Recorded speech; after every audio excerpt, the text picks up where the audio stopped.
welcome back to InfoWars Live 3 to 5. I am here with Millie Weaver, and we are now joined in studio by Rob Dew.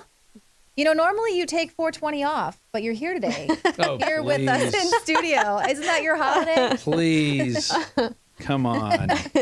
Well, we think this is a news show. This is a very serious news program.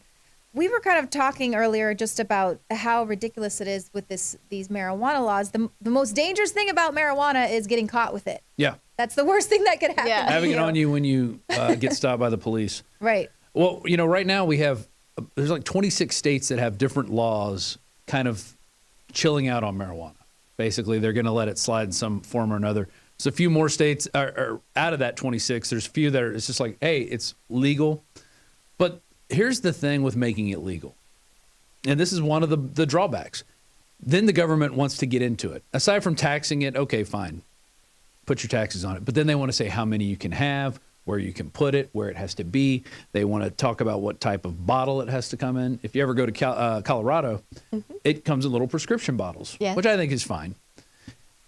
But then they don't have, so say with edibles, they don't have a way to test edibles yet. So some edibles are super strong, some are super weak. So there's no way to really tell, what you're getting, but it's moving towards that. And it's moving towards it being a commodity, which overall I think is good. Really where I think it's even more important is with hemp. I think hemp is something that this country could grow a lot of. You have a lot of farmland that kind of sits unused right now because it's not worth the amount of time it takes to get a crop going. Marijuana or hemp even, it grows really fast. You can get several growing seasons you can get like 4 growing seasons out of the year instead of the normal 2 or 3. Right, and you get much more value out of a hemp crop that replenishes itself in maybe months than you would taking down an entire forest. Sure, you can do paper. You can eat the seeds. You can use the rope, the fibers for rope. You can make clothes out of it. You get the oil. And we didn't even get into the medical marijuana, I think, is really where it's just going to take off. People are sick and tired of being told they have to go get lobotomize chemotherapy. their child rather than give them some CBD exactly. seizures. You know, I lived in Colorado, so I experienced the medical industry firsthand there. And I would say that really and truly, it was a positive note on it was pretty amazing to see the job creation. Yeah. Because you just had all of these mom and pop store locations that, there were stores that went out of business, or for example, a Blockbuster was replaced with a dispensary, and that was when Blockbuster was going out of business. So it was kind of interesting to see the jobs creation aspect, how many people actually got really good paying jobs, because most of the jobs out there were starting around like $11 or $12 an hour. So it ended up being that it helped their economy out there in that respect, whereas people that were dealing it on the black market were making tons of money on the black market. It wasn't being taxed, and they were using that money for gang activities, or, cartels were using it for buying off politicians, for example. Yeah, and I've got some studies going back to the 40s, the 30s and 40s, where they were looking at marijuana because I think in 1937 it became illegal with the Marijuana Tax Act. So, but what I want to get to first is talking about Canada, because they're about to the whole country's about to be legalized, essentially. It'll be legal through their whole country, but they're also putting these restrictions on it. So if you go and there's a article, and it's pretty interesting. It talks about they're building an 800,000 square foot greenhouse right next to an airport in Edmonton. But here's the interesting part. This is part of Trudeau's plan. Households will have the right to grow as many as 4 plants, while anyone older, which doesn't seem like that much unless you're growing giant plants. But so 4 plants is what you're going to be able to grow. Anyone older than 18 will be able to buy marijuana directly from the country's 43 licensed producers. And you also be able to have 43 licensed producers for the whole country. Whole country, yeah. Wow. They're going to do good business. I'm sure they had to pay a lot to get in there. 43 guys. Well, that was how we had some states here. We're trying to legalize it, but only if these 10 people could get in on the industry. That was in Ohio, where they were going to give a monopoly to a handful of people. And that's actually why the people in Ohio didn't want to pass it originally, because they thought that's not fair. We don't like people having a monopoly. Whereas in It's a new Colorado, burgeoning industry, you should let everyone. in Colorado, it's more of a free market there. It is. Anyone can get into the marijuana business if they pay the application or permitting fees And to they do a undergo the background check, process. and there's other things. The biggest problem in Colorado is they don't know what to do with all the money because it's mostly a cash business because people don't want to do things on their credit cards. Yeah, some banks weren't allowing them to. A lot of all banks weren't doing it Yes. because it was a federal crime if you are taking money from the sale of this. It was being, and the banks are regulated federally. That's So right. that's the biggest issue is what to do with all this cash, how to pay for things, how to store the money, how to count the money, how to move the money around. Those are the biggest problems that's facing the pot industry in Colorado right now. But what's interesting is the Canadian Association of Chief of Police, they've warned Trudeau that this is too much change too fast to make it legal. So they see this as a cash cow for them to be able to at least go after people and arrest them. And meanwhile, you have the Congress here. It was like 4 dozen members of Congress sent a letter to the chair of the House Appropriations Committee, and it was led by a guy out of Oregon, a Democrat named Earl Blumauer. And they basically they're urging them to amend the 218 spending bill that would prevent the Department of Justice from obstructing state marijuana laws. Essentially saying, hey, federal government, if these states made it legal, let's leave them alone. Let's let them do it. Mm-hmm. And what's interesting in this article, they talk about how the marijuana industry, most of them are paying up to the ones that are being taxed. They're paying 70% tax, while most businesses, it's about 30%. Wow. So you're seeing a big difference there. They're paying a lot more taxes. They're bringing a lot more revenue in for their states. Right. Yes. But they're also being taxed inordinately. Well, the recreational marijuana businesses are being charged a high tax, as you said.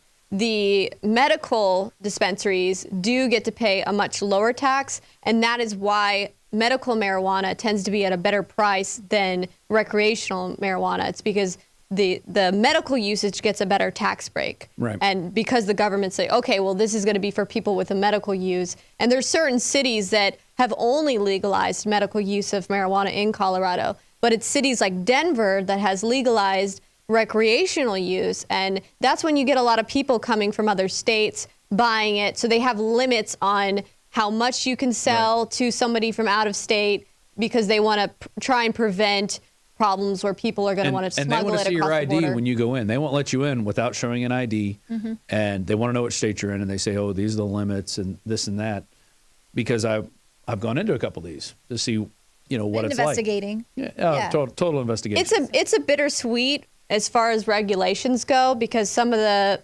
marijuana dispensaries out there and people working at them have complained that, the regulations get in the way of us doing business. They slow things down. They make it harder. But at the same time, they prevent things such as contamination. For example, I think that's the biggest thing is pesticides in marijuana. Yes. People aren't really looking at that. And when you eat these things, they react differently than when you're burning them. Mm-hmm. Yes. So when you're actually lighting something that's got pesticides on it and then breathing that in, it's going to do a lot more harm to you than if you were to eat the marijuana. Yes, so there should be regulations in that sense. And even our food is regulated.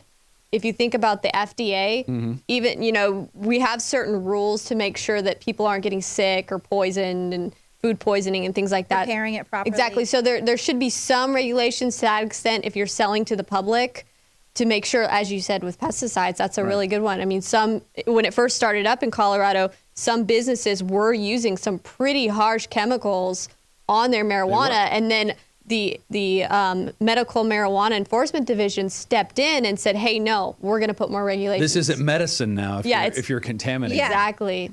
Now, one of the places I went to in Summit County, they said, and because I asked them about that, I said, how do you know there's not pesticides on all this stuff? And the guy behind the counter said, oh, the guys we work with, they're all local. They're all here in Summit County. They all grow it in their own grown room, and we test it, and they they don't certify it, but they say that they're grown organically without a bunch of pesticides spraying them on there. They do use fertilizers and stuff, but they stay away from pesticides. So I took him at his word. But I will tell you, there's an interesting story here with New York City and marijuana, because back in the 1937 is when they passed the Marijuana Tax Act, which means you had to have a marijuana stamp to have it, sell it, buy it, and which essentially made it illegal because no one could get the stamp. They don't say it's illegal to have, They say if it doesn't have the stamp, it's illegal. So that's the regulated out of existence. Exactly. Right? That's the weird word game they play with it. But it was actually the mayor, Fiorello LaGuardia, whom LaGuardia Airport is named after, didn't buy the fact when the Congress passed this. He said, this is kind of weird. I don't believe in this, that this is bad and we should be banning it. So he did a study. He did a 5-year study. He started a blue ribbon commission. He was the first person to do this. And he used the New York Academy of Medicine, and they did a thorough investigation of marijuana and its effects. So they looked at people. They spent 5 years collecting data, testing the effects in controlled environments, and observing the public marijuana use. And so they published their findings in 1944. And I'll read some bullet points here, but one of the quotes in their study says the practice of marijuana does not lead to addiction in the medicinal sense of the word. The sale and distribution of marijuana is not under the control of any single organized group. So he was finding it was just kind of ubiquitous everywhere. The use of marijuana does not lead to morphine, heroin, or cocaine addiction. Marijuana is not the determining factor in the commission of crimes. Juvenile delinquency is not associated with the practice of smoking marijuana, and marijuana is not a determining factor in the commission of crimes. So this is wildly different than what you see and even hear from our current Attorney General, Jeff Sessions, Right. whom if I was to go meet him and shake his hand, put your hand up. Hi, Mr. Sessions. It's great to meet you. I'm glad you're going to restore law and order to this country, but I really think you should strongly consider not going after people for smoking a plant, because all you're doing is contributing to the fact that we have the most prison population in the United States, and I really think you should reconsider, sir. It's great to meet you. No. Hope you have a good day. And then he would say, "You stay off that devil's weed, boy." He might. Those little twinkly ears of his. Marijuana's the devil. But what's also interesting is when LaGuardia was also in Congress for a while, when he was a member of the House of Representatives, he had heard of soldiers using marijuana that were stationed in Panama, and he was impressed at the time with the report of the Army Board of Inquiry that emphasized it was a relatively harmless drug, and it played little or no problems in delinquency or crime in the Canal Zone. So he saw the use of it with soldiers and said, it's no big deal. It shouldn't be if our soldiers are using it, why is it any big deal that people are using it? Exactly. So he didn't think it was that big a deal. I don't think it's that big a deal. It's the year is 2017. This study came out in 1944.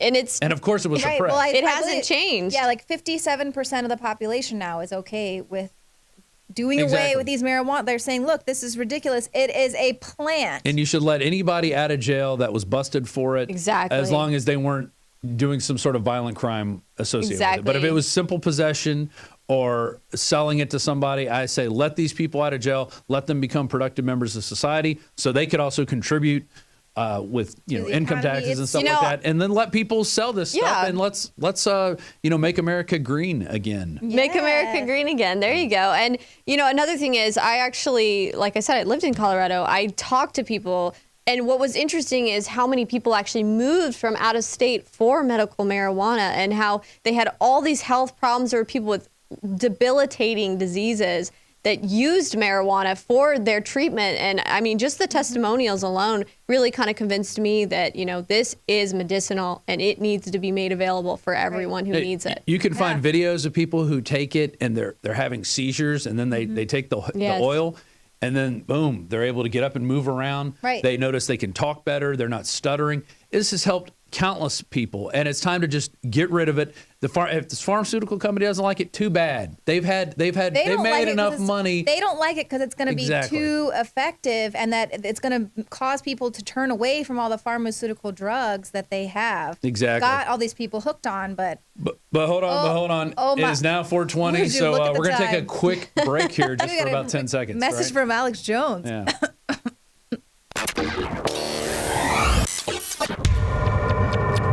Eddie Bravo and I were convinced. Well, you got 2012 license plate, man. I had a December 2012 license plate. I did. Oh, is this tobacco? Yes, very strong tobacco from Mexico. I guess I am in California.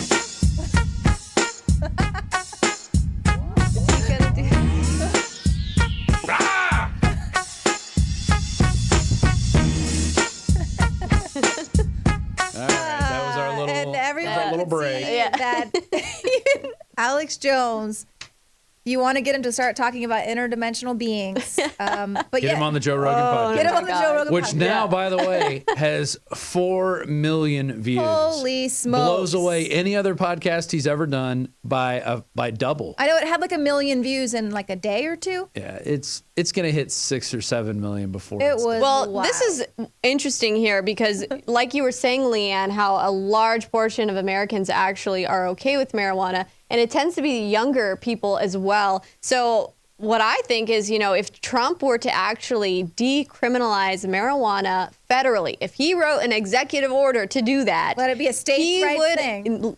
solely states' rights, he would seriously gain a number of young people that would all of a sudden, reevaluate, hey, what's Trump really about? He's not a diabolical authoritarian. Wow. Yeah. And some marijuana comes from Mexico. Let the Mexicans import it. Who cares? Well, let's just do it the right way, and everybody makes a little cut. Everyone makes a little money. We're growing a plant. It's not that big a deal, and the time is definitely. But we don't even that it need needs to change. import it because we've got it here. Oh, I And know. like you said, we got small businesses. Yeah, I've got personal testimony there with I had a doctor when I was like 20 years old. I had like flashback to some child trauma that I had completely blacked out of my mind. And it just, one day I just remembered it and it just physically affected me. I didn't like sulk about it for weeks and months, but just that flashback to that trauma, I lost like 20 pounds. My hair was falling out. And this was when back in the day when I only weighed 120 pounds. So that was a lot of weight back then. But my doctor recommended that I either have to take Xanax or whatever they give you for anxiety, or smoke marijuana. And he said that is what I recommend to you, and I would prefer you do the marijuana because the Xanax or Valium or whatever it was he was prescribing was very addictive, and basically once you get on it, you can't get off. And you need something stronger and stronger. You need more and more each time. And it'll completely change your like physiological makeup. And so, yeah, I mean, for me personally, it absolutely helped me. I could eat again. I finally gained the weight back to a healthy weight. My hair started growing again. So a literal Dr. Feelgood. Yeah, and that's why these pharmaceutical giants absolutely hate the idea of medical marijuana, because people are throwing out their pharmaceutical prescriptions that are addictive and damaging to their livers, damaging to their Massive side internal effects. organs. Yes, causing them to have holes in their stomachs. I mean, it's pretty serious, some of the side effects of these drugs. I mean, we've all seen the commercials, right? Yeah. I mean, bleeding from the eyes, bleeding from all the orifices, So this is why medical marijuana has taken on, and we've seen it in Colorado. And what really kind of sold it to me 100% was when the DEA went out of their way to try and make CBD, which is like the hemp form of marijuana, illegal, which was the tinctures that these children were using to heal epilepsy. And they had made it so that these CBD producing companies could actually ship it out of state and get it to these people who had epilepsy and a severe illness. And, it didn't cause... Explain how it has the THC extracted from it. So it's not getting doesn't your get you kids high. high. The THC is completely extracted from it. So there's no risk for abuse. There's no risk for a head high. So you couldn't be driving and get in a crash because of it, because there's absolutely no high. It's just simply You can rub it on medicine. your I actually just I just used some the other day. You can rub it on your muscles or your aching joints, and my father uses it as well. He's got the stiff joints, and he rubs it. His doctor gave it to him. You could turn it into fuel too. Yeah, it's there's really so many incredible. It uses. just You can goes make cars away. out of it. Henry Ford made a car out of plastic. It's like a plastic, but it's not plastic. He made it out of hemp Right. fibers, and it was strong. This Yeah. was strong stuff. And he goes, "Here's my hemp car, and Too it runs on effective. hemp oil." It put too many of these big businesses out of business, and they can't have it. It would put so many industries out of business. People who are constantly trying to tell us, that we can't get off the grid because we're not paying them enough money. Yeah, and it's crazy just to find out when it became legalized in Colorado, all of a sudden you had all these people who were in hiding and in secret using it start coming out and just openly talking about it. I mean, I've had I've had police officers talking about how they use it. I've seen elderly people. I've seen people with all kinds of conditions.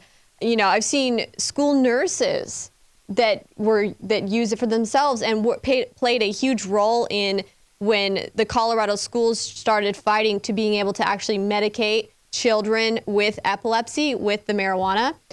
They actually played roles in standing up saying, well, I'll administer it, because nobody wanted to administer it. So, I mean, it's just pretty amazing to see how many people actually use it and are in hiding. Right. And how effective it is. And that's one of the reasons why Big Pharma doesn't want to allow this. I mean, they're one of the major lobbyers of our government. And so they don't want marijuana to become legalized. The alcohol lobby is also big opponents. That's totally of it. fine. They're opponents of it. Well, they don't want to see it legal either, because they know it's going to cut into sales of alcohol, and it's already done that in Colorado. Right. And they don't want to see that. They want to see people drink more alcohol. Which is much worse for you. It actually kills your internal organs. It ruins your brain. From your mouth all the way down. Exactly. It tears you up. And so the time is now. President Trump, Jeff Sessions, Attorney General, please just get out of the way. That's all. Let people do their thing, and you will create all the jobs you've ever wanted to see of all time. Yes. Right? Agreed. You talked about alternative energy sources and wanting to, let human ingenuity go all the way to the moon and back. Let people heal Step themselves. aside. Let them grow their own medicine. Yeah. Yeah, the Believe me. states that have actually, went ahead and decided, let's legalize it, let's try this, they've greatly benefited. The homeowners in Colorado have greatly benefited. The property values have gone through the roof. So those who voted and said, yeah, let's go for this, they are reaping the rewards. Their property values have gone up. There is such a market right now for Crime's gone moving down, there. too. Yeah, crime's gone down. There's such a market that if you ask the real estate agents out there, they're like, we have a house shortage. We have too many people wanting to buy houses and move here, And so what's not happening? enough houses. More building of houses, more stimulation of the economy. Jeff Sessions, More you want to be businesses. a crime attorney general? You going after crime? Legalize it, brother. That's all you got to do. That's all you got to do, and get out of the way, and then you'll get all this tax revenue.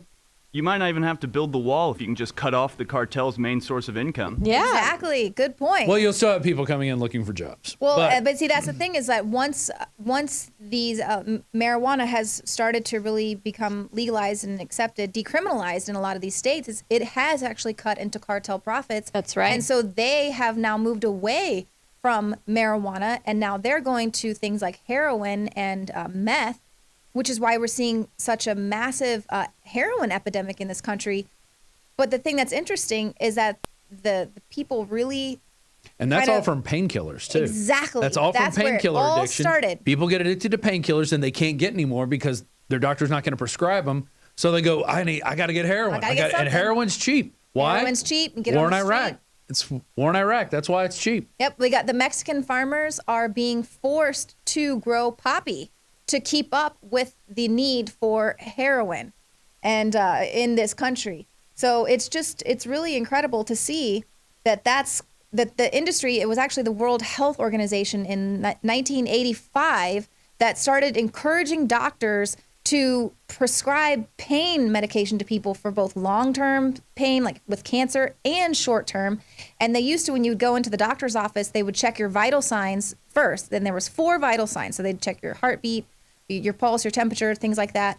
And then after that, pain became one of the vital signs that they would look for. Scale from 1 to What's your 10? pain level? And so now they're starting to see pain as the disease rather than a symptom of an underlying disease. So they say, well, we're going to just treat your pain and fix that. And so it's just become this burgeoning industry because things like OxyContin, the reasons why it's so effective is because it actually changes your brain and makes it so that you don't feel pain, and so you get addicted to that, You and then need it. You need and then the more. doctors throw you away because now you're a pill popper and a drug seeker, and then they won't give you proper care. So our FDA approved drug pushers, they're